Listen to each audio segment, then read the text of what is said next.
سیدنا فاروق اعظم رضی اللہ تعالیٰ عنہ نہاوند کا مقام ہے۔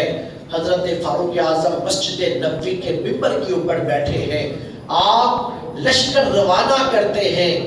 لشکر روانہ کیا نہاوند کے مقام کے اوپر جو میلوں فاصلے کے اوپر ہے۔ حضرت فاروق اعظم اپنے ممبر کے اوپر بیٹھ کے آواز دیتے ہیں۔ اس لشکر کے امیر کا نام حضرت ساریہ ہے، اور لشکر کا منظر یہ ہے کہ حضرت ساریہ پہاڑ کے آگے سے گزر رہے ہیں اور لشکر پیچھے سے حملہ کرنے لگا ہے۔ ساریہ آگے ہیں، لشکر مسلمانوں کا آگے ہے، اور جو دشمن ہے وہ پیچھے ہے۔ حضرت فاروق اعظم نے ممبر کے اوپر بیٹھ کے میلوں کے فاصلے میں سے حضرت فاروق اعظم نے آواز دی، اور آپ نے کہا کہ یا ساریہ للجبل، اے ساریہ پہاڑ کی طرف دیکھ۔ حضرت ساریہ نے آواز سنی۔ آپ نے آواز کہاں سے دی؟ آپ نے آواز مسجد نبوی میں ممبر پر بیٹھ کے دی۔ حضرت ساریہ نے آواز کہاں سنی؟ نہاوند کے مقام کے اوپر جو میلوں کا فاصلہ ہے وہاں آواز سنی۔ حضرت ساریہ کو آواز سنائی دی حضرت فاروق اعظم کی، لیکن فاروق اعظم دکھائی نہ دیے۔ حضرت ساریہ نے پیچھے مڑ کے دیکھا تو دشمن پیچھے کی طرف سے حملہ کرنے لگا تھا۔ حضرت ساریہ نے لشکر کا منہ پھیر دیا۔ جب منہ پھیرا تو دشمن کے اوپر حملہ آور ہوئے، اللہ نے فتح عطا کر دی۔ حضرت ساریہ لشکر لے کر مدینہ طیبہ پہنچے تو حضرت فاروق اعظم نے کہا ساریہ مبارک ہے، اللہ نے تجھے فتح عطا کی۔ حضرت ساریہ کہنے لگے عمر، اس فتح کا سہرا آپ کے سر پہ ہے، اگر آپ آواز نہ دیتے تو دشمن ہمارے اوپر حملہ آور ہو جاتا اور ہمیں نست و نابود کر دیتا۔ آپ نے آواز دی، میں نے پیچھے مڑ کے دیکھا، ہم نے لشکر کے اوپر حملہ آور ہوئے اور اللہ تعالیٰ نے ہمیں فتح یابی عطا کر دی۔ سامعین محترم آپ دیکھیے، آواز زبان حضرت فاروق اعظم کی تھی، لیکن اس زبان کے اندر جو طاقت تھی، آواز میں جو طاقت تھی، وہ خدائے وحدہ لا شریک کی تھی، کہ زبان بندے کی تھی، طاقت خدا کی تھی۔ دو چیزیں دیکھیں آپ کو یہاں پر دکھائی دے گی۔ ایک، حضرت فاروق اعظم مدینہ طیبہ میں مسجد نبوی کے ممبر کے اوپر بیٹھ کر آپ نے دیکھ لیا کہ ساریہ کے لشکر کے اوپر دشمن حملہ آور ہونے لگا ہے۔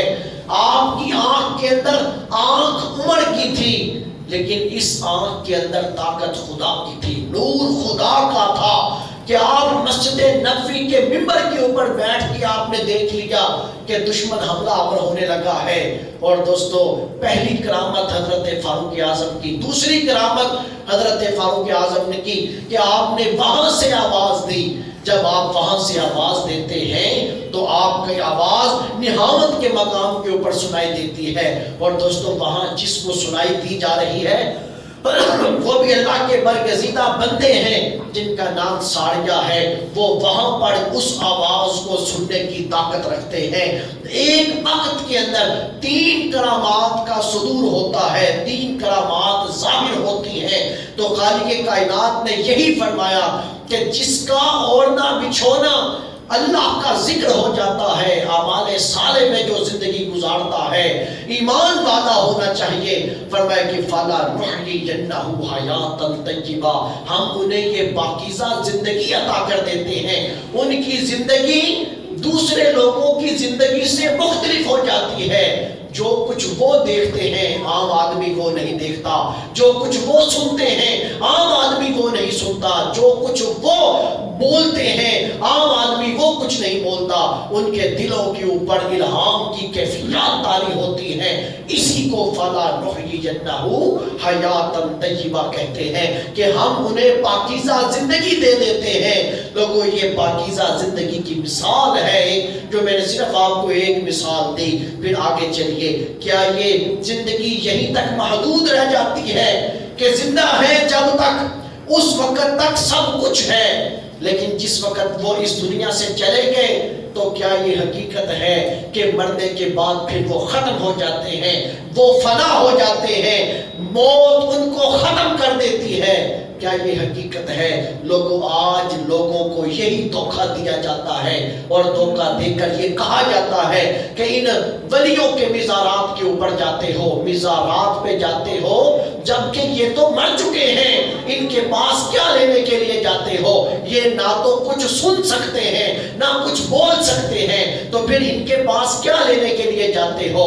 اور ان کی زبانیں یہاں تک چپ نہیں رہتی، حتیٰ کہ وہ آگے بڑھتے ہیں اور امام الانبیاء آمینہ کے لال عبداللہ کے دلارے میرے اور آپ کے آقا و مولا صلی اللہ علیہ وسلم کی ذات بھی ان کی زبان سے محفوظ نہیں رہتی، حتیٰ کہ وہ حضور کی ذات تک بھی یہ لفظ بول دیتے ہیں کہ حضور بھی اس دنیا، حضور کی بھی یہی کیفیت ہے کہ معاذ اللہ نبی بھی مر کے مٹی ہو جانے والے ہیں، موت نے ان کو بھی ختم کر دیا ہے۔ جب حضور ہی زندہ نہیں رہے تو پھر ولیوں کی تو کوئی خاصیت نہیں رہی، ولی تو پھر کوئی شے ہی نہیں ہے کہ جب حضور ہی زندہ نہیں رہے۔ سامعین محترم، آئیے دیکھتے ہیں کہ زندگی کی حد تک تو تم نے تسلیم کیا کہ اللہ نے انہیں پاکیزہ زندگی عطا کر دی۔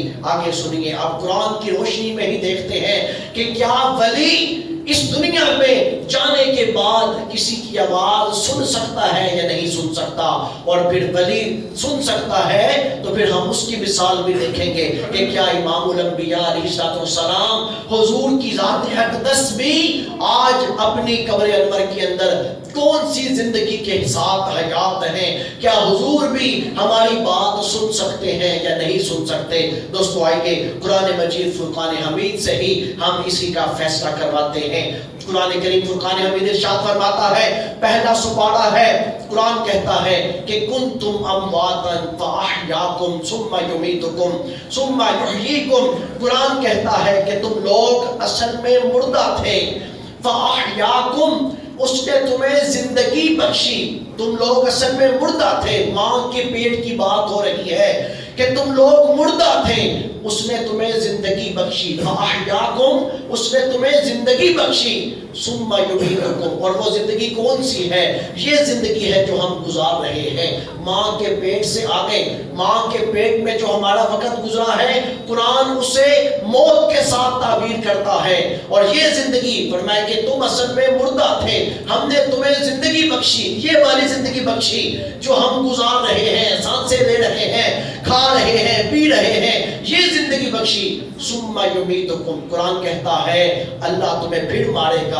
وہ کون سی موت مارے گا؟ یہ جو ہم آئے روز اعلان سنتے ہیں، ہم لوگ مریں گے، ہماری سانسیں اکھڑیں گی، سانسوں کی مالا ٹوٹے گی، اس کو فرمایا کہ یہ موت اللہ ہمیں پھر دے گا۔ ایک پہلی موت تھی، اس نے زندگی بخشی، اب اللہ ہمیں پھر مارے گا۔ ثم یمیتکم، ہم ایک دفعہ اور مریں گے، جب مریں گے تو پھر ہم کیا ہوں گے؟ قبر میں چلے جائیں گے۔ جب قبر میں جائیں گے ثم یحییکم، اللہ تعالیٰ قبر میں جا کے ہمیں پھر زندہ کر دے گا، قبر میں ہمیں ایک اور زندگی دی جائے گی۔ قرآن کہتا ہے کہ ثم یحییکم، ہم تمہیں پھر زندہ کریں گے۔ ثم الیہ ترجعون، لوگوں پھر یاد رکھو قبر میں پہنچنے کے بعد جو زندگی ملے گی اس کے بعد پھر موت نہیں ہے، اور یہ زندگی ہر ایک کو ملے گی۔ ولی تو ولی رہ گئے، انبیاء کا تو درجہ تو بہت اعلیٰ ہے، امام الانبیاء کا درجہ تو وراء الورا ہے۔ یہ زندگی قبر میں جا کے انسان کو دوبارہ پھر زندگی ملے گی، اور وہ ایسی زندگی ملے گی ثم الیہ ترجعون، پھر وہ مرے گا نہیں، پھر اسی کیفیت میں رہے گا کہ حتیٰ کہ خالق کائنات کی طرف لوٹ کے چلا جائے گا، حشر کے میدان میں چلا جائے گا۔ تو دوستو قرآن یہ کہتا ہے کہ قبر میں ہم تمہیں زندہ کر دیتے ہیں، قبر میں تم لوگ زندہ ہو جاؤ گے۔ قرآن یہ کہتا ہے کہ تم قبر میں زندہ ہو جاؤ گے، اور یہ لوگ کہتے ہیں کہ معاذ اللہ کہ ولی اس دنیا سے گئے تو ختم ہو گئے، نبی گئے تو ختم ہو گئے۔ ایک عام آدمی کو اللہ زندگی دے رہا ہے، قبر کے اندر عام آدمی کو دے رہا ہے، اور لوگوں پھر ولیوں کا رتبہ اور نبیوں کا رتبہ اور امام الانبیاء کا رتبہ تو بڑا ہے۔ پھر آئیے اسی آیت کریمہ کی پیش نظر میں آپ کو پھر 5 باتیں، 5 تعلق ہیں ایک بندے کا، ایک جسم کا روح کے ساتھ 5 تعلق ہے۔ روح اور جسم 5 جگہوں کے اوپر آپس میں جڑتے ہیں۔ پہلا، روح کا پہلا تعلق جسم کے اندر جڑتا ہے، روح جسم کے ساتھ اپنا جو پہلا تعلق بناتی ہے وہ ماں کے پیٹ میں بناتی ہے. چوتھے ماں کے اندر بچے کے اندر روح پھونک دی جاتی ہے. بچہ 6 مہینے 3 اور 2 5 مہینے بچہ ماں کے پیٹ کے اندر گزارتا ہے اور روح کے ساتھ گزارتا ہے. ایک تعلق، پہلا تعلق جسم کا روح کے ساتھ ماں کے پیٹ میں بنتا ہے. دوسرا تعلق فرمایا کہ جس وقت وہ دنیا میں آتا ہے، جب دنیا میں آتا ہے تو اس وقت وہ روح کے ساتھ اس دنیا میں آتا ہے. اب جتنی دیر دنیا میں جیتا ہے، جتنی دیر جیتا ہے، جسم اور روح دونوں اکٹھے پرورش کرتے ہیں، دونوں اکٹھے پروان چڑھتے ہیں. جیسا جسم پروان چڑھے گا لوگوں، ویسی ہی روح بھی پروان چڑھے گی. اگر جسم عادی ہوا خدا کی اطاعت کا تو روح بھی لطیف ہو جائے گی، روح بھی اسی طرح ہی اللہ کی بارگاہ کی قربتوں میں چلی جائے گی. اگر جسم عادی ہوا نافرمانیوں کا تو روح بھی اسی طرح ہی کثیف ہو جائے گی. پاکیزہ جسم کی روح لطیف ہو جاتی ہے، ناپاک جسموں کی روح کثیف ہو جاتی ہے. یہ دوسرا تعلق ہے. تیسرا تعلق جڑتا ہے جس وقت بندہ اس رات کو سوتا ہے اس وقت روح کا اور جسم کا تعلق کبھی ٹوٹتا ہے کبھی جڑتا ہے، کبھی جڑتا ہے کبھی ٹوٹتا ہے. جس وقت بندہ رات کو سوتا ہے، اب جس وقت بندہ سوتا ہے، اسی لیے حدیث پاک میں بھی یہ مفہوم ملتا ہے، یہ الفاظ ملتے ہیں کہ موت نیند جو ہے وہ موت کی بہن ہے. نیند موت کی بہن ہے. رات سوتے میں روح کے ساتھ جسم کا تعلق کبھی ٹوٹ رہا ہے اور کبھی جڑ رہا ہے. اس لیے جب سوتے ہیں تو اس وقت کیا دعا پڑھتے ہیں؟ سوتے وقت کی دعا کیا ہے؟ ہم یہ دعا پڑھ کے سوتے ہیں، اللہم باسمک اموت و احیا، اے میرے پروردگار عالم، تیرے نام کے ساتھ مر رہا ہوں اور تیرے نام کے ساتھ ہی دوبارہ زندہ ہو جاؤں گا. موت بھی تیرے نام سے ہے اور زندگی بھی تیرے نام سے ہے. اور دوستو پھر سنیے، جس وقت سو کے اٹھتے ہیں، جب سو کے اٹھتے ہیں اس وقت کیا دعا پڑھتے ہیں؟ ہم پڑھتے ہیں الحمدللہ الذی احیانا بعد ما اماتنا والیہ النشور. ساری تعریفیں اسی کے لیے ہیں جس نے، الحمدللہ الذی، ساری تعریفیں اسی کے لیے، الحمدللہ الذی احیانا، جس نے ہمیں پھر زندہ کر دیا، بعد ما اماتنا، ہمیں مرنے کے بعد دوبارہ زندہ کر دیا، وَإِلَيْهِ النُّشُورُ، حقیقت میں ہم نے اسی کی طرف لوٹ کے جانا ہے. تو یہاں جس وقت سوتے ہیں تو خواب میں روح اور جسم کا تعلق حالت نیند میں کبھی جڑتا ہے اور کبھی ٹوٹتا ہے. کبھی روح جسم کے اندر رہتی ہے، کبھی روح جسم سے نکل جاتی ہے. ہمیں جو خواب آتے ہیں اس کا تعلق بھی اسی کے ساتھ ہے.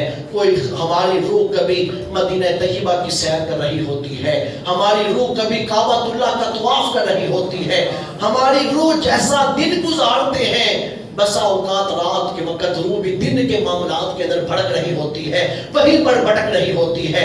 تعلق روح کا جسم کے ساتھ کہیں ٹوٹتا ہے کہیں جڑتا ہے. یہ تیسرا تعلق ہے. چوتھا تعلق سامعین محترم، چوتھا تعلق قبر میں انسان کا جسم اور روح کا ہے.